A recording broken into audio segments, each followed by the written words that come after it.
ಜಕಿ ಉರ್ ರೆಹಮಾನ್ ಲಖ್ವಿ ಪಾಕಿಸ್ತಾನದಿಂದ ಹೊರಕ್ಕೆ ಬಂದಾನ? ನನಗೆ ಅನುಮಾನವಿತ್ತು. 2 ನಿಮಿಷ ಬಿಟ್ಟು ಮತ್ತೆ ಫೋನ್ ಮಾಡಿದ ಚಿಂದೇರ ಕಿಮ್. ನಾನು ಮತ್ತೊಮ್ಮೆ ಕನ್ಫರ್ಮ್ ಮಾಡ್ಕೊತಾ ಇದ್ದೀನಿ, ಅದು ಕೇವಲ ಆಕ್ಸಿಡೆಂಟ್. ಈಗ ನಾನಾಗ್ಲಿ ನೀನಾಗ್ಲಿ ಹೋಗಿ ಮಾಡುವಂತಹದ್ದು ಏನೂ ಇಲ್ಲ ಅಂದಿದ್ದ. ನನ್ನ ಗಂಟಲು ಒಣಗಿ ಹೋಗಿತ್ತು. ಇಷ್ಟು ದಿನ ನಿಮ್ಮೊಂದಿಗೆ ಕೆಲಸ ಮಾಡಿದ್ದೀನಿ, ಈಗ ಮಾಡಬಹುದಾದದ್ದನ್ನು ಮಾಡ್ತೀನಿ. ಲಂಡನ್ನಿನಲ್ಲಿ ನಮ್ಮ ಜನ ಮಾಡಿದ್ರಲ್ಲ, ಅದಕ್ಕಿಂತ ಹೆಚ್ಚೇನು ಮಾಡಲು ಸಾಧ್ಯವಿಲ್ಲ ಅಂದಿದ್ದ. ಆಯಿತು, ಮಾಡ ಮುಗಿಸು ಅನ್ನುವ ಹೊತ್ತಿಗೆ ನನ್ನ ಮೈಯ ನೆತ್ತರೆಲ್ಲ ಬಸಿದು ಹೋದಂತಾಗಿತ್ತು. ನೋಡು ಸ್ಯಾಮ್, ಇಂಥವಾಗೋದು ನಮ್ಮ ಫೀಲ್ಡ್ನಲ್ಲಿ ಸಹಜ. ನನ್ನ ತಂದೆ ತುಂಬ ಬೇಜಾರು ಮಾಡ್ಕೊಂಡಿದ್ದಾನೆ. ನನ್ನಿಂದ ಆಗಬಹುದಾದ ಯಾವುದೇ ಕೆಲಸ ಇದ್ರೂ ಹೇಳು ಅಂತ ಅವನಿನ್ನೂ ಮಾತನಾಡ್ತಾ ಇದ್ದ. ನಾನು ಫೋನ್ ಡಿಸ್ಕನೆಕ್ಟ್ ಮಾಡಿದೆ. ಅದಾದ ಸ್ವಲ್ಪ ಹೊತ್ತಿಗೆ ನಾನು ರೆಡ್ಡಿ ಮತ್ತು ಭೀಷಮ್ ಇದ್ದ ಹೋಟೆಲಿನ ಕಡೆಗೆ ನಡೆದೇ ಹೋದೆ. ಮ್ಯೂನಿಕ್ನಲ್ಲಿ ಅಸಹನೀಯ ಚಳಿ ಇತ್ತು. ರಸ್ತೆ ಬದಿಯ ಪ್ರತಿ ಮರವು ಎಲೆ ಉದುರಿ ಹೋಗಿ ಬೆತ್ತಲೆ ನಿಂತಿತ್ತು. ಕಪ್ಪಗೆ ಹಿಮ ಕೂಡ ಬೆಂಕಿಯಂತೆಯೇ. ಅದು ಸುಡವಲ್ಲದು. ಕೋಣೆಯಲ್ಲಿದ್ದ ಅವರಿಬ್ಬರೂ ಸೌರವ್ನ ಸುದ್ದಿ ಕೇಳಿ 2 ನಿಮಿಷ ಮಾತೇ ಇಲ್ಲದೆ ವಿಭ್ರಾಂತರಾಗಿ ಕುಳಿತು ಬಿಟ್ಟರು. ರೆಡ್ಡಿ ಸಿಟ್ಟಿನಿಂದ ಸಣ್ಣಗೆ ನಡುಗುತ್ತಿದ್ದುದು ಕಾಣಿಸಿತು. ಭೀಷಮ್ನ ಮುಖದಲ್ಲಿ ಯಾವುದೇ ಕವಳಿಕೆಗಳು ಇರಲಿಲ್ಲ. ನಾವಿನ್ನೂ ಇಬ್ಬರೇ ಕುಳಿತು ಸಿಲ್ವಿಯಾಳ ಬಗ್ಗೆ ಮಾತನಾಡಿರಲಿಲ್ಲ. ಇದೆಲ್ಲ ವಿಷಯ ಅನಾಲಿಸಿಸ್ ವಿಂಗಿಗೆ ಗೊತ್ತಾ? ನನಗೆ ಗೊತ್ತಿದ್ದುದನ್ನೆಲ್ಲ ನಾನು ಮನಸ್ಸಿನ ಹಿಮಗರ್ಭದಲ್ಲಿ ಹಾಗೆ ಇಟ್ಕೊಂಡಿದ್ದೆ. ಭೀಷಮ್ನ ಮೌನದಲ್ಲಿ ಏನಿತ್ತೋ? 2 ಕಾರಣಗಳಿಗಾಗಿ ನಾವು ಲಿಕ್ಟನ್ಸ್ಟೈನ್ಗೆ ಹೋಗಬೇಕಿತ್ತು. ಮೊದಲನೆಯದ್ದು, ನಂಬಿಯ ಹೆಂಡತಿಗೆ ಕೊಟ್ಟಂತೆಯೇ ಸೌರವ್ನ ಕುಟುಂಬಕ್ಕೂ ನಮ್ಮ ಪಾಲಿನ ಹಣ ಕೊಡಬೇಕು. ಅದಕ್ಕಾಗಿ ಹಣ ಡ್ರಾ ಮಾಡಬೇಕು. 2ನೆಯದ್ದು, ಸೌರವ್ ತೀರಿಕೊಂಡ ಸುದ್ದಿ ಕಾರ್ಲೋಸ್ ಮಾಥುರ್ಗೆ ತಿಳಿಸಬೇಕು. ಆನಂತರ ಈ ಯುದ್ಧ ಮುಗಿಯಿತು ಎಂದು ಘೋಷಿಸಿ ನಮ್ಮ ಸ್ವಂತ ಪಾಸ್ಪೋರ್ಟ್ಗಳನ್ನು ಕೈಗೆತ್ತಿಕೊಂಡು ಭಾರತಕ್ಕೆ ಹೊರಟು ಬಿಡಬೇಕೆ? ಅವಸರಿಸಬೇಡ, ಎಲ್ಲಿಂದಲೋ ಸುದ್ದಿ ಬರೋಕಿದೆ. ಲುಕ್, ಜಕಿ ಉರ್ ರೆಹಮಾನ್ ಲಖ್ವಿಯ ಬಗ್ಗೆ. Let's have hope. ಇರೋದು ನಾವು 3 ಜನ, ಆದರೂ ಪ್ರಯತ್ನ ಮಾಡಿಬಿಡೋಣ. ಮಾಥುರ್ ಏನಂತಾನೆ ಅಂತ ಅವನ ಉತ್ತರಕ್ಕಾಗಿ ಕಾಯೋದು ಬೇಡ. ಇದು ಕೊನೆ ಪ್ರಯತ್ನ. ಯಾವ ಹೊತ್ತಿನಲ್ಲಾದರೂ ನನಗೆ ಫೋನ್ ಬರಬಹುದು. ಕೈಗೆ ಯಾವುದು ಸಿಕ್ಕರೆ ಅದು. ಬೆರಟಾನೇ ಬೇಕು ಎಂಬ ಹಠ ಬೇಡ. 0 ರಿಸ್ಕ್ನಂತಹ ಹುಂಬ ಆದರ್ಶವೂ ಬೇಡ. ತಿಂಗಳುಗಟ್ಟಲೆ ಪ್ಲ್ಯಾನ್ ಮಾಡೋದು ಬೇಕಿಲ್ಲ. ಎಸ್ಕೇಪ್ ರೂಟನ್ನು ಸರಿಯಾಗಿಟ್ಕೊಂಡು ಮೈ ಮೇಲೆ ಬಿದ್ದುಬಿಡೋಣ. ಭೀಷಮ್ನ ತೀರ್ಮಾನ ನನಗೂ ಸರಿ ಅನ್ನಿಸಿತು. ಆದರೆ ಫೋನ್ ಬಂದದ್ದು ಭೀಷಮ್ನಿಗಲ್ಲ, ನನಗೆ. ರಾತ್ರಿ ಕೋಣೆಯಲ್ಲಿ ಒಬ್ಬನೇ ಕುಳಿತಿದ್ದೆ. ಮೊರೆಯ ತೊಡಗಿದ ಮೊಬೈಲ್ನಲ್ಲಿ ಪಾಕಿಸ್ತಾನದ ಕಂಟ್ರಿ ಕೋಡ್ ನೋಡಿದವನು ಕಣ್ಣರಳಿಸಿ ಫೋನ್ ಕೈಗೆತ್ತಿಕೊಂಡೆ. ಯಾರೋ ರಾವಲ್ಪಿಂಡಿಯಿಂದ ಮಾತನಾಡ್ತಾ ಇದ್ದಾರೆ. ಯಾರು? ಸಲಾಮ್ ಅಲೈಕುಂ ಸಾಮ್ ಸಾಬ್ ಅಂದದ್ದು ಒಬ್ಬ ಯುವತಿ. ನಾನು ಅಫ್ಶೀನ್ ಮಾತಾಡ್ತಾ ಇದ್ದೀನಿ, ಪ್ರೊಫೆಸರ್ ಜಫರ್ ಇಕ್ಬಾಲ್ ಸಾಹೇಬರ ಮಗಳು. ಯುರೋಪ್ನಿಂದ ಬಂದ ಮೇಲೆ ಅಬ್ಬಾ ತುಂಬ ಖುಷಿಯಾಗಿದ್ದರು. ನಿಮ್ಮ ಬಗ್ಗೆ ನನ್ನ ಹತ್ರ ಸಾಕಷ್ಟು ಮಾತನಾಡ್ತಾ ಇದ್ರು. ಅವರಿಗೆ ಮತ್ತಾರ ಮೇಲೂ ಅಷ್ಟು ವಿಶ್ವಾಸ ಇರಲಿಲ್ಲ. ಇನ್ನೊಮ್ಮೆ ನಿಮ್ಮನ್ನ ಭೇಟಿಯಾಗಬೇಕು ಅಂತ ಅಂದ್ಕೊಳ್ತಾ ಇದ್ರು. ಆದರೆ ಸೈತಾನಿ ಪಡೆ ಬದುಕಲು ಬಿಡಲಿಲ್ಲ. ಲಾಹೋರ್ದಲ್ಲಿ ನಮಾಜ್ಗೆ ಅಂತ ನಡೆದು ಹೋಗ್ತಾ ಇದ್ದಾಗ 2 ಹುಡುಗರು ಬಂದು ಗುಂಡು ಹಾರಿಸ್ಬಿಟ್ರು. ಒಟ್ಟು 19. ಅಬ್ಬಾ ಮತ್ತೆ ಮೇಲಕ್ಕೆ ಏಳಲಿಲ್ಲ. ನನ್ನ ಬದುಕಿಗೆ ಇದ್ದ ಒಂದೇ ಆಸರೆ ಅಂದರೆ ಅಬ್ಬಾ. ಅವರೂ ಹೋಗ್ಬಿಟ್ರು. ಈಗ ರಾವಲ್ಪಿಂಡಿಯಲ್ಲಿದ್ದೀನಿ. ಚಿಕ್ಕ ಶಾಲೆಯಲ್ಲಿ ಅರೇಬಿಕ್ ಹೇಳ್ಕೊಡ್ತೀನಿ. ಅದೇಕೋ ಅಬ್ಬಾ ನನಗೆ ಯುರೋಪ್ನಿಂದ ಹಿಂತಿರುಗಿದ ದಿನವೇ ನಿಮ್ಮ ನಂಬರ್ ಕೊಟ್ಟು ತೀರಾ ಅಗತ್ಯ ಇದ್ದರೆ ಸ್ಯಾಮ್ ಸಾಹಿಬ್ಗೆ ಫೋನ್ ಮಾಡುವಂತ ಹೇಳಿದರು ಅಂದಳು ಅಫ್ಶೀನ್. ಹೇಳು ತಂಗಿ, ಏನಾಗಬೇಕಾಗಿತ್ತು ಅಂದೆ. ದನಿಯಲ್ಲಿ ನಿಜವಾದ ಆರ್ದ್ರತೆ ಇತ್ತು. ಭಾಯ್ಜಾನ್, ವಿಷಯ ಗಂಭೀರವಾದದ್ದು. ಅವನು ಇಷ್ಟರಲ್ಲೇ ಹೊರಡ್ತಾ ಇದ್ದಾನೆ ಪ್ಯಾರಿಸ್ಗೆ. ಯಾವುದೋ ರೋಗ ಅಂತೆ. ಚಿಕಿತ್ಸೆಗೆ ಹೋಗ್ತಾ ಇದ್ದೀನಿ ಅಂತಾನಂತೆ. ಎಷ್ಟು ನಿಜವೋ. ಮನುಷ್ಯ ಭಯಂಕರ ಅಪಾಯಕಾರಿ. ಅಂದಳು ಇಳಿದನಿಯಲ್ಲಿ. ಅವಳು ಮಾತನಾಡ್ತಾ ಇರುವುದು ಲಕ್ವಿಯ ಬಗ್ಗೆ ಎಂಬುದು ತಕ್ಷಣ ಗೊತ್ತಾಯಿತು. ಅಲ್ಲಿಂದ ಕಥೆ ಬೇರೆಯದ್ದೇ ತಿರುವು ಪಡೆದಿತ್ತು. ಮರುದಿನ ನಾವು ಲಿಪ್ಟನ್ಸ್ಟೈನಿನ ಬ್ಯಾಂಕಿಗೆ ಹೋದೆವು. ಅಂದು ನಂಬಿಯ ಪತ್ನಿಗೆ ತಲಾ $10,000 ಕೊಟ್ಟಿದ್ದೆವು. ನಾವು 4 ಜನ. ಈಗ ಸೌರವ್ನ ಪತ್ನಿಗೆ ಅಷ್ಟು ಕೊಡುವ ಸ್ಥಿತಿಯಲ್ಲಿ ಇರಲಿಲ್ಲ. ಇದ್ದವರು 3 ಜನ. $5,000 ನಮ್ಮ ಅಕೌಂಟ್ಗಳಿಂದ ತೆಗೆದು ರೆಡ್ಡಿಯ ಕೈಗೆ ಕೊಟ್ಟೆವು. ಕಾರ್ಲೋಸ್ ಮಾಥುರ್ಗೆ ಒಂದು ಸಾಲಿನ ಮೆಸೇಜ್ ಇರಿಸಿದೆ: ಸೌರವ್ ತಿರುಗಿ ಬರಲಾರ. ಖರ್ಚಿಗೆ ಬೇಕಾದ ಹಣ ಡ್ರಾ ಮಾಡಿಕೊಂಡು ನಾವು ಹಿಂತಿರುಗಿ ಬಿಟ್ಟೆವು. ಅದೇಕೋ ಗೊತ್ತಿಲ್ಲ, ಈ ಬಾರಿ ದೊಡ್ಡ ನಗರಗಳಲ್ಲಿ ಉಳಿಯುವುದು ಬೇಡ, ಐಬ್ಸಿ ಸರೋವರದ ಪಕ್ಕದ ಹೋಟೆಲ್ನಲ್ಲಿ ಉಳಿದು ಬಿಡೋಣ ಎಂದು ಭೀಷಮ್ ತೀರ್ಮಾನಿಸಿದ್ದ. ನಾವು ಐಬ್ಸಿ ಹೋಟೆಲ್ ತಲುಪಿಕೊಂಡಾಗ ಕತ್ತಲಾಗಿತ್ತು. ಹೊರಗೆ ಕುಳಿರ್ಗಾಳಿ. 2 ಸ್ವೆಟರ್ ಹಾಕಿಕೊಂಡು ಮೇಲೊಂದು ಲಾಂಗ್ ಕೋಟ್ ಧರಿಸಿದರೂ ಮೈ ಥರುಗುಟ್ಟುವಂತಹ ಚಳಿ. ರೂಮಿನ ಹೀಟರ್ ಮುಂಚೆಯೇ ಹಾಕಿಟ್ಟಿದ್ದರಿಂದ ಒಳಕ್ಕೆ ಹೋಗಿ 1 ಪೆಗ್ ಜಾಕ್ ಡೇನಿಯಲ್ಸ್ ಕುಡಿದ ಮೇಲೆ ಮೈಯ ಥರಗುಡುವಿಕೆ ಕೊಂಚ ಕಮ್ಮಿಯಾಗಿತ್ತು. ಆಗ ಮಾತಿಗೆ ಆರಂಭಿಸಿದವನು ರೆಡ್ಡಿ. ಅಷ್ಟು ಹೊತ್ತಿಗೆ 3 ಜನ ಆ 2 ಸಾವುಗಳ ಮ್ಲಾನದಿಂದ ಹೊರಬಂದಂತಿದ್ದೆವು. ನಿಜ, ಗೆಳೆಯರನ್ನ ಕಳ್ಕೊಂಡಿದ್ದೀವಿ. ಆದರೆ ಹೊರಡುವಾಗಲೇ ನಾವು ಭಾರತದಿಂದ ಸಾವಿನ ಕಫಿನ್ ಕಟ್ಕೊಂಡು ಹೊರಟ ಜನ. ಆದರೆ ಯಾವ ಸಾವು ನಮ್ಮನ್ನು ಪ್ರಾರಂಭಿಸಿದ ಕೆಲಸದಿಂದ ಹಿಂದಕ್ಕೆ ಸರಿಯುವಂತೆ ಮಾಡಬಾರ್ದು. ಗೆಳೆಯರು ಸತ್ತರು ಅನ್ನೋ ಕಾರಣಕ್ಕೆ ಯುದ್ಧ ಭೂಮಿಯಿಂದ ವಾಪಸ್ ಬರ್ತೀವಾ? ಕಾರ್ಲೋಸ್ ಸಾಕು ಅಂದರೂ ನಮ್ಮ ಕೆಲಸ ಮುಂದುವರಿಸೋಣ, ಬ್ಯಾಂಕ್ನಲ್ಲಿ ಹಣ ಇರೋ ತನಕ. ಲಕ್ವಿಯನ್ನು ಕೊಂದರೆ ಅದು ಅಲ್ಟಿಮೇಟ್. ಇಲ್ದಿದ್ರೆ ನಂಬಿ ಮತ್ತು ಸೌರವ್ ವೃಥಾ ಪ್ರಾಣ ಕಳೆದುಕೊಂಡ್ರು ಅಂತಾಗತ್ತೆ. ಆದರೆ ಚೀಫ್, ಲಂಡನ್ನಲ್ಲಿ ನಂಬಿ ಕೊಲೆ ಆದಾಗಿನಿಂದ ನನ್ನನ್ನು ಒಂದು ಪ್ರಶ್ನೆ ಕಾಡ್ತಾ ಇದೆ. ನೀನೇ ಹೇಳು ಚೀಫ್, ಲಂಡನ್ಗೆ ನೀವು 3 ಜನ ಹೋಗೋ ವಿಷಯ ಖನಾಸಾಕಿಮ್ಗೆ ಗೊತ್ತಿತ್ತು ತಾನೆ? ಇನ್ಯಾರಿಗೆ ಗೊತ್ತಿತ್ತು? ಸೌರವ್ ಬೆಲ್ಜಿಯಂಗೆ ಹೋಗಿದ್ದು ಕೂಡ ಒನ್ಸ್ ಅಗೈನ್ ಖನಾಸಾಕಿಮ್ಗೆ ಗೊತ್ತಿತ್ತು, ಹೌದಲ್ವಾ? ಲಂಡನ್ನಲ್ಲಿ ನಂಬಿ ಸತ್ತ, ಬೆಲ್ಜಿಯಂನಲ್ಲಿ ಸೌರವ್ ತೀರ್ಕೊಂಡ. ನಿನಗನ್ನಿಸ್ತಾ ಇಲ್ವಾ ಖನಾಸಾಕಿಮ್ ಡಬಲ್ ಕ್ರಾಸ್ ಮಾಡ್ತಾ ಇರಬಹುದು ಅಂತ? ಹಣ ತಗೊಂಡು ಲಷ್ಕರಿಗಳ ಬಗ್ಗೆ ಮಾಹಿತಿ ಕೊಡೋನವನು. ಅದೇ ರೀತಿ ಹಣ ತಗೊಂಡು ನಮ್ಮನ್ನ ದುಶ್ಮನ್ಗಳಿಗೆ ಮಾರ್ಬಿಡ್ತಾ ಇದ್ದಾನ? ಐ ಡೌಟ್ ಅಂದ ರೆಡ್ಡಿ. ಯೋಚನೆ ಮಾಡದೆ ಇರುತ್ತೇನಾ ನಾನು? ರೆಡ್ಡಿ ಆಡಿದ ಮಾತು ಈ ಹಿಂದೆಯೂ ಚರ್ಚೆಗೆ ಬಂದಿತ್ತು. ಅದು ತಪ್ಪು ಅಲ್ಲ, ಅಸಾಧ್ಯವೂ ಅಲ್ಲ. ಖನಾಸಾಕಿಮ್ ಆಗಲಿ, ಇಟಲಿಯ ಜೊಸೆಪ್ಪಿ ಆಗಲಿ ಕೇವಲ ಹಣಕ್ಕಾಗಿ ಕೆಲಸ ಮಾಡುವವರು. ಒಂದು ದೇಶ, ಒಂದು ಜಾತಿ, ಒಂದು ಸಿದ್ಧಾಂತ, ಮನುಷ್ಯ ಸಂಬಂಧ. ಓಹೋ, ಅವರಿಗೆ ಅದ್ಯಾವುದೂ ಇರಲಿಲ್ಲ. ಹಣವಷ್ಟೇ ಮುಖ್ಯ. A small fee. ಜಗತ್ತಿನಲ್ಲಿ ಎಲ್ಲ ಸಾಯಬೇಕು, ಎಲ್ಲ ಧ್ವಂಸವಾಗಬೇಕು, ಆನಂತರ ಹೊಸ ಪ್ರಪಂಚ ಹುಟ್ಟುತ್ತವೆ ಎಂಬ ತಳಬುಡ ಇಲ್ಲದ ಸಿದ್ಧಾಂತ ಬಿಟ್ಟರೆ ಖನಾಸಾಕಿಮ್ಗೆ ಮತ್ಯಾವುದೇ ರಾಜಕೀಯ ನಿಲುವುಗಳು ಇರಲಿಲ್ಲ. ಮುದುಕ ಸರ್ಕಾರಗಳಿಗೆ ಕೆಲಸ ಮಾಡೋದಿಲ್ಲ ಅಂದಿದ್ದ. ಅವನಿಗೆ ಮುಸ್ಲಿಂ ಉಗ್ರರ ಮೇಲೆ ಅಂತಹ ಒಲವೂ ಇರಲಿಲ್ಲ. ಆದರೆ ಹಣ ಎಂಥವರನ್ನೂ ಬದಲಾಯಿಸುತ್ತದೆ. ಖನಾಸಾಕಿಮ್ ಯೇಸು ಕ್ರಿಸ್ತನಿನಲ್ವಲ್ಲ. ಲಂಡನ್ನಿನ ಹೋಟೆಲ್ನಲ್ಲಿ ಅವನು ನಂಬಿಯನ್ನ ಕೊಲ್ಲಲು ಅನುವು ಮಾಡಿಕೊಟ್ಟ. ಹಣ ಬಂತು. ನಂಬಿಯ ಶವ ಕಣ್ಮರೆ ಮಾಡಲಿಕ್ಕೆ ಹಣ ಕೊಟ್ಟವರು ನಾವು. 2 ಕಡೆ ಲಾಭ. ಜರ್ಮನಿಯಲ್ಲಿದ್ದ ಸಿಲ್ವಿಯಾಳನ್ನು ಹುಡುಕಿಕೊಟ್ಟದ್ದಕ್ಕೂ ಹಣ ಕೊಟ್ವಿ. ಅವಳ ಶವ ತೆಗೆಯಲಿಕ್ಕೂ ನಾವೇ ಕೊಟ್ಟಿವಿ. ಈಗ ಸೌರವ್ ಸತ್ತಿದ್ದಾನೆ. ಯಾರೋ ಕೊಲ್ಲಿಸಿದ್ರ? ಇಂಜಿನಿಯರ್ ಸಮೇತ. ಅವನ ಶವ ಎಲ್ಲಿ ಹೊತ್ತಿದ್ದಾರೆ? God knows. ಆದರೆ ಹಣ ಕೊಟ್ಟದ್ದು ಮಾತ್ರ ನಾವೇ.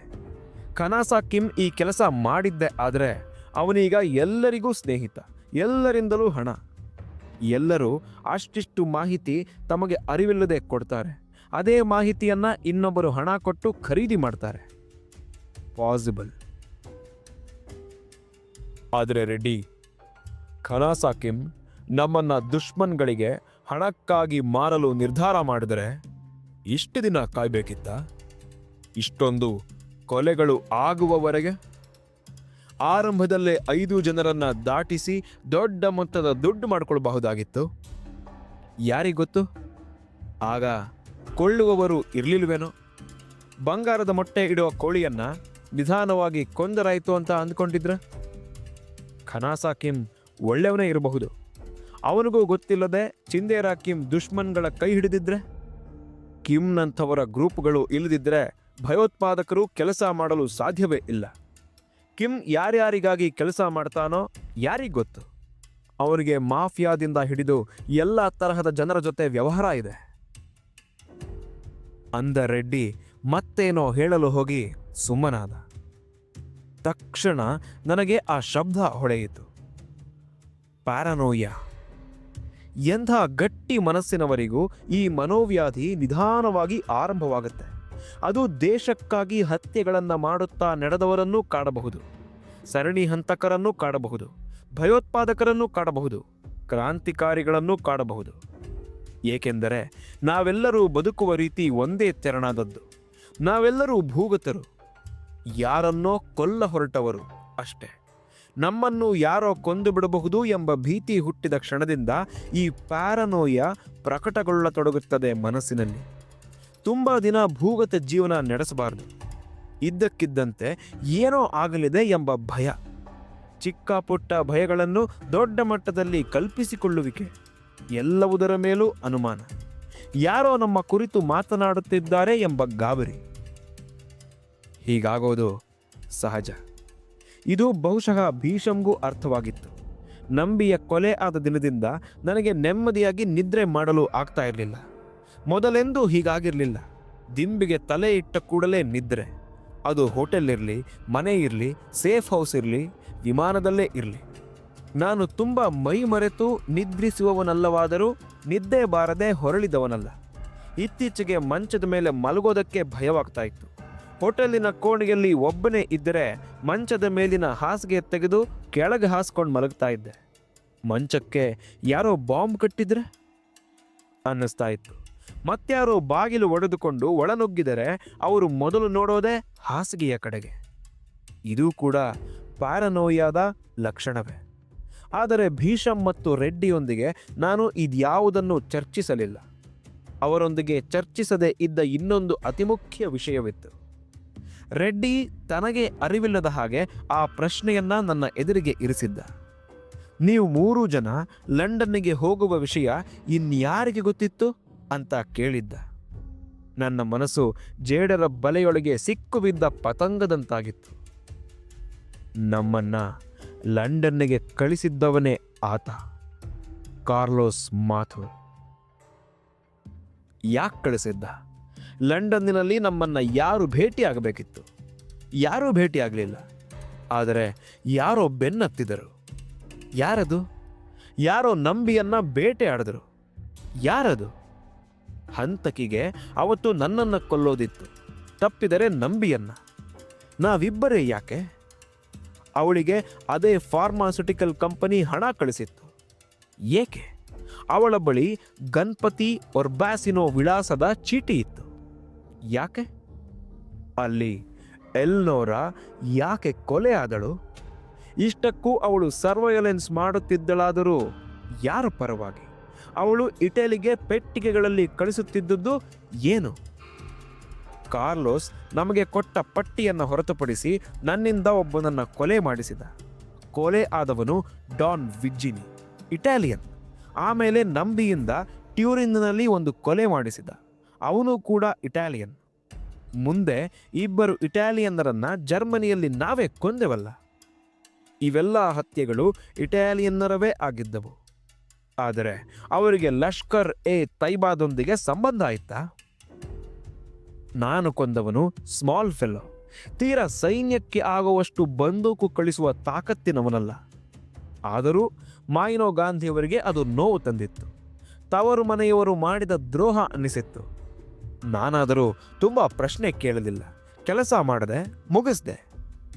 ಆದರೆ ನಂಬಿಯಿಂದ ಯಾರನ್ನ ಕೊಲ್ಲಿಸಲಾಯಿತು? ಅಷ್ಟು ಥಕ್ಕಾಗುವಂತೆ ಕುಡಿದಿದ್ದರೂ ಕಾರ್ಲೋಸ್ ಮಾಥುರ್ ಅವತ್ತು ನಂಬಿಯ ಬಗ್ಗೆ ಬಾಯ್ಬಿಟ್ಟಿರಲಿಲ್ಲ. ನಂಬಿ ಕೊಂದದ್ದು ಕೇವಲ ಒಬ್ಬ ಇಟಾಲಿಯನ್ನನನ್ನ. ಅವನು ಮಧ್ಯೆ ಮಧ್ಯೆ ನಾಪತ್ತೆ ಆಗ್ತಾ ಇದ್ದ. ಕೊಲೆ ಆದ ಇಟಾಲಿಯನ್ನರ ವಿಷಯವನ್ನ ಮುಚ್ಚಿ ಹಾಕೋದ್ರಲ್ಲಿ ಯಾರಿಗೆ ಆಸಕ್ತಿ ಇದೆ? ವಿಷಯ ಮುಚ್ಚಿ ಹಾಕೋದು ಅಂದ್ರೆ ಕೊಲೆ ಮಾಡಿದವರನ್ನೇ ಮುಗಿಸಿಬಿಡೋದು ಅಂತ ತಾನೆ. ಇಟಾಲಿಯನ್ನರನ್ನ ಮುಖ್ಯವಾಗಿ ಕೊಂದಿದ್ದವರು ನಾವಿಬ್ರೆ, ನಾನು ಮತ್ತು ನಂಬಿ. ಹಾಗಾದರೆ ನಮ್ಮಿಬ್ಬರನ್ನು ತೆಗೆದು ಬಿಡಲು ತೀರ್ಮಾನವಾಗಿದೆಯಾ? ಈ ತೀರ್ಮಾನ ಕಾರ್ಲೋಸ್ ಮಾಥುರ್ನದ್ದ? ಅದಕ್ಕೆ ಯಾರ ಸಮ್ಮತಿ ಇದೆ? ನನಗಿನ್ನು ನಿರಾಳವಾಗಿ ನಿದ್ರೆ ಮಾಡಲು ಆಗಲಿಲ್ಲ. ಮಾರನೆಯ ಬೆಳಗ್ಗೆ ಗೆಳೆಯರಿಬ್ಬರಿಗೂ ವೈಯಕ್ತಿಕ ಕೆಲಸಕ್ಕೆ ಹೋಗುತ್ತಿದ್ದೇನೆಂದು, ಲಕ್ವಿಯ ಬಗ್ಗೆ ಏನೇ ಮಾಹಿತಿ ದೊರೆತರೂ ತಿಳಿಸುತ್ತಿರುತ್ತೇನೆಂದು ಹೇಳಿ ಹೊರಟು ಬಿಟ್ಟಿದ್ದೆ. ಹಳೆಯ ಮುನಿಸು ಮರೆತು ಜೊಸೆಪ್ಪಿ ನನಗೋಸ್ಕರ ವೆರೋನಾದ ಹೋಟೆಲ್ನಲ್ಲಿ ಕಾಯುತ್ತಿದ್ದ. ಈ ಬಾರಿ ಸೇಫ್ ಹೌಸ್ಗಳ ಅವಶ್ಯಕತೆ ಇಲ್ಲ. ಬೆರೆಟ್ಟ ಬೇಕಾಗಲಾರದು. ನಿನ್ನ ಕಡೆಯ 4-6 ಜನ ಒಂದಷ್ಟು ಮಾಹಿತಿ ತೆಗೆದರೆ ಸಾಕು. ಬೆಳಗ್ಗೆ ಬೇಗ ಬಂದ್ಬಿಡು, ಟ್ಯೂರಿನ್ನಿಗೆ ಹೋಗಬೇಕು. ಕಾರು ನಿನ್ನದೇ ಇರಲಿ ಎಂದು ಹೇಳಿ ಜೊಸೆಪ್ಪಿಯನ್ನ ಬೀಳ್ಕೊಟ್ಟೆ. ವಿಮಾನವಿಳಿದ ತಕ್ಷಣ ನಂಬಿಯ ಬಗ್ಗೆ ಮಾತನಾಡಲು ನನಗೂ ಮನಸ್ಸಾಗಲಿಲ್ಲ. ಜೊಸೆಪ್ಪಿಯೂ ಅವನ ವಿಷಯವನ್ನ ಎತ್ತಲಿಲ್ಲ. ಮರುದಿನ ಬೆಳಗ್ಗೆ ಕರಾರುವಕ್ಕಾಗಿ ಹೋಟೆಲ್ಲಿಗೆ ಹೇಳಿದ ಸಮಯಕ್ಕೆ ಬಂದಿದ್ದ ಜೊಸೆಪ್ಪಿಗೆ ತಿಂಡಿ ತಿನಿಸಿದ ಮೇಲೆ ಮುಂಗಡ ಹಣವೆಂಬ ಲೆಕ್ಕದಲ್ಲಿ 50 ಯೂರೋಗಳ ಒಂದು ಕಂತೆನೇ ಕೊಟ್ಟೆ. ದುಡ್ಡಿನ ವಿಷಯದಲ್ಲಿ ಅವನು ಖನಾಸಾಕೆಂಬಿಗಿಂತ ಉದಾರಿ, ಅವನಷ್ಟೇ ನಂಬಿಗಸ್ತ. ಆದರೂ ಕಳೆದ ಬಾರಿ ನಿನ್ನ ಸ್ನೇಹಿತ ಹಾಗೆ ಮಾಡಬಾರ್ದಾಗಿತ್ತು ಅಂತ ಮಾತಿಗೆ ಆರಂಭಿಸಿದವನು ನನಗೆ ನಿಜಕ್ಕೂ ಅಚ್ಚರಿಯಾಗುವಂತಹ ವಿಷಯಗಳನ್ನ ಹೇಳಿದ್ದ ಜೊಸೆಪ್ಪಿ. ಅವನಿದ್ನಲ್ಲ ನಿನ್ನ ಇಂಡಿಯನ್ ಫ್ರೆಂಡ್ ತೋರ್ನಾಗಲ್, ಅವನೀಗ ಜೈಲಲ್ಲಿದ್ದಾನೆ. ಮೊದಲೇ ಅವನಿಗೆ ಅಷ್ಟಿಷ್ಟು ಡ್ರಗ್ನ ಚಟವಿತ್ತು, ಗೊತ್ತಲ್ಲ. ಬರ್ತಾ ಬರ್ತಾ ಅದು ಜಾಸ್ತಿ ಆಯಿತು. ಡ್ರಗ್ಸ್ ಸಿಗ್ತಾ ಇಲ್ಲ ಅಂದರೆ ಭ್ರಮಿತನಂತೆ ಆಡ್ತಾ ಇದ್ದ. ಆ ಹುಡುಗಿ ಜಾಯ್ಸ್ ಅಲ್ವಾ ಅವಳ ಹೆಸರು? ಅಂತಹ ಶ್ರೀಮಂತರ ಮನೆ ಹುಡುಗಿಯನ್ನ ತನ್ನ ಡ್ರಗ್ಸ್ಗಾಗಿ ದುಡಿದುಕೊಂಡು ಬಾ ಅಂತ ನಾನು ಆ ಕಡೆ ಕಳಿಸ್ತಾ ಇದ್ದೆ. ಸಿಕ್ಕಂತೆ ಬಡಿತಾ ಇದ್ದ.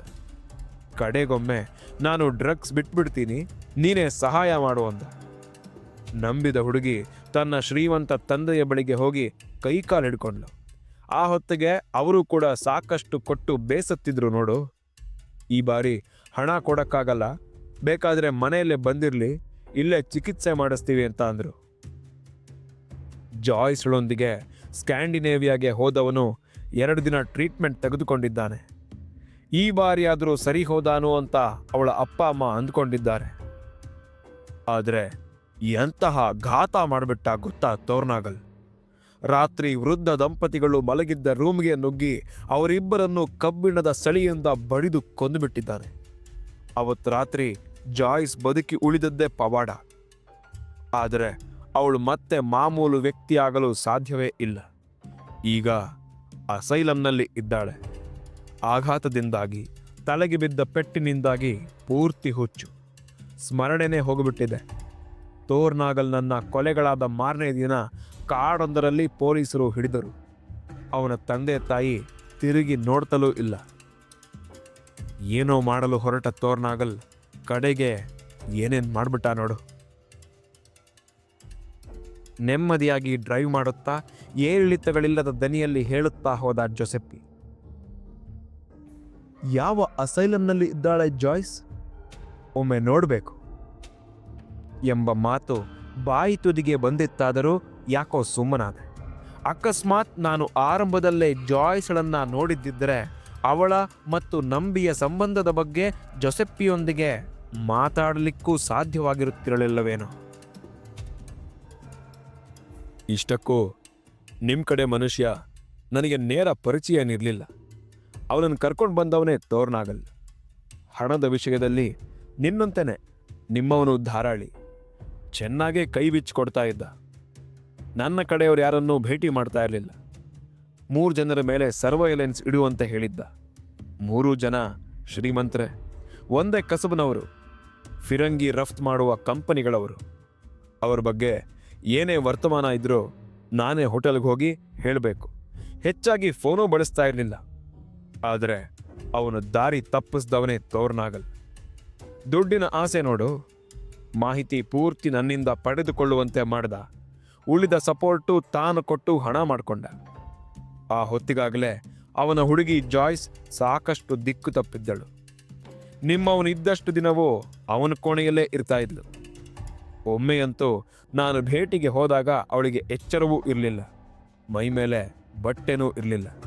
ನಿಮ್ಮವನು ಹೆಚ್ಚು ಕುಡಿಯುವಂತೆ ಕಾಣ್ತಾ ಇರಲಿಲ್ಲ. ಟ್ಯೂರಿನ್ನಲ್ಲಿ ಮಾಡಿದ ಮಾತ್ರ ಡೇರ್ ಡೆವಿಲ್ ಕೆಲಸ. ಅವಳು ಜಾಯ್ಸ್ ಹೊರಗೆ ಕುಳಿತಿದ್ದಳಂತೆ ಕಾರ್ನಲ್ಲಿ. ಆಗಷ್ಟೇ ಹತ್ತಿರದ ಫ್ಯಾಕ್ಟರಿಯಿಂದ ಕೆಲಸ ಮುಗಿಸಿ ಬಂದು ಕೋಣೆ ಸೇರಿಕೊಂಡ ಡೊಮೆಂಟಿನೋ ಎಂಬುವವನು ಸ್ನಾನ ಮಾಡಲಿಕ್ಕೆಂದು ಬಟ್ಟೆ ಬಿಚ್ಚಿ ಟಬ್ನೊಳಕ್ಕೆ ಇಳಿದಿದ್ದಿರಬೇಕು. ನಿಮ್ಮವನು ಅದು ಯಾವ ಮಾಯದಲ್ಲೋ ರೂಮಿನ ಕಾರ್ಡ್ ಕೀ ಸಂಪಾದನೆ ಮಾಡ್ಕೊಂಡ್ಬಿಟ್ಟಿದ್ದ. ಅವನು ಅದನ್ನು ಬಳಸಿ ಡೊಮೆಂಟಿನೋ ಇದ್ದ ಕೋಣೆಯ ಒಳಕ್ಕೆ ಹೋದದ್ದನ್ನು ಯಾರೂ ನೋಡಿಲ್ಲ. ಆಶ್ಚರ್ಯ ಅಂದರೆ ಅವತ್ತೇ ಹೋಟೆಲಿನ ಸರ್ವೈಲೆನ್ಸ್ ಕ್ಯಾಮರಾ ಕೂಡ ಕೆಲಸ ಮಾಡ್ತಾ ಇರಲಿಲ್ಲ. ಒಳಕ್ಕೆ ಹೋದವನು ಸುಮಾರು 5 ನಿಮಿಷ ಇದ್ದಾನೆ. ಹಣ ಕಳುವಾಗಿರಲಿಲ್ಲ. ಕೆಲವು ದಾಖಲೆ ಪತ್ರಗಳು ಕಾಣೆಯಾಗಿದ್ದವು. ಒಂದೇ ಒಂದು ಬೆರಳ ಗುರುತು ಕೂಡ ಸಿಕ್ಕಿರಲಿಲ್ಲ. ಡೊಮೆಂಟಿನೋ ಮಲಗಿದ್ದಲ್ಲೇ ಮಲಗಿದ್ದ. ಟಬ್ಬಿನ ನೀರಷ್ಟು ಕೆಂಪಾಗಿದ್ವು. 2 ಬೆರೆಟ್ಟ ಕಾಡತೂಸು ಕಿವಿಯ ಪಕ್ಕದ ಮೆದುವಿನ ಒಳಕ್ಕೆ ಹೊಕ್ಕಿದ್ದವು. He was dead. ಅದಾದ ಮೇಲೆ ಜಾಯ್ಸ್ ಅವನನ್ನು ಏರ್ಪೋರ್ಟಿಗೆ ಬಿಟ್ಟಿದ್ದಳು. ಇಟಲಿಯ ಪೊಲೀಸರು ಏನೇನೋ ಸಾಹಸ ಮಾಡಿದ್ರು. ಇದು ಇಂಡಿಯನ್ನರು ಮಾಡಿರುವ ಕೆಲಸವಾ ಎಂಬ ಮಾತು ಒಮ್ಮೆ ಮಾತ್ರ ಕೇಳಿಬಂತು. ಅಲ್ಲಿಂದ ತನಿಖೆ ಮುಂದಕ್ಕೆ ಹೋಗಲಿಲ್ಲ. ನಿಮ್ಮ ಸರ್ಕಾರದವರು ಉತ್ತರ ಕೊಡಬೇಕಲ್ಲ. ಟ್ಯೂರಿನ್ ತಲುಪೋ ತನಕ ಜೊಸೆಪ್ಪಿ ಮಾತನಾಡ್ತಲೇ ಇದ್ದ. ಕೆಲವು ಅಗತ್ಯ ಮಾಹಿತಿಗಳು, ಕೆಲವು ಲೋಕಾಭಿರಾಮ. ಅವನಿಗೆ ಕೊಲೆಯಾದ ಡೊಮ್ಯಾಂಟಿನೋನ ಬಗ್ಗೆ ಹೆಚ್ಚೇನೂ ಗೊತ್ತಿರಲಿಲ್ಲ. ಫಿರಂಗಿ ವ್ಯಾಪಾರಿ ಅಂತ ಮಾತ್ರ ಗೊತ್ತಿತ್ತು. ಉಳಿದ ವಿವರಗಳನ್ನು ನನಗೆ ಹೇಳಿದ್ದು ಟ್ಯೂರಿನ್ಯನ ಪತ್ರಕರ್ತ ಜಾನ್ ಡೆಸಿಡೇರಿಯೋ. ಅವನಿಗೆ ನನ್ನನ್ನು ಭಾರತದ ಪತ್ರಕರ್ತ ಸ್ಯಾಮ್ ಅಂತ ಪರಿಚಯ ಮಾಡಿಕೊಟ್ಟಿದ್ದ ಜೊಸೆಪ್ಪಿ. ರಾತ್ರಿ ಕೆಲಸ ಮುಗಿಸಿ ನಾವಿದ್ದ ಹೋಟೆಲ್ಲಿಗೆ ಬಂದ ಡೆಸಿಡೇರಿಯೋ ತನ್ನ ಸ್ಪ್ಯಾನಿಷ್ ಗೆಳತಿಯನ್ನ ಕರೆದುಕೊಂಡು ಬಂದಿದ್ದ. ಅವರು ಮಾರಿಜುವಾನಾ ಸಿಗರೇಟನ್ನು ಹಂಚಿಕೊಂಡು ಸೇತ್ತಾ ಇರುವಾಗ ನೆನಪಾದದ್ದು ಜಾಯ್ಸ್ ಮತ್ತು ಇಂದುಶೇಖರ್ ತೋರಣಗಲ್ಲು. ಪತ್ರಕರ್ತ ಜಾನ್ ಡೆಸಿಡೇರಿಯೋಯಿಂದ ರವೀಂದ್ರನಿಗೆ ಸಹಾಯವಾಗುತ್ತಾ? ಕೇಳೋಣ.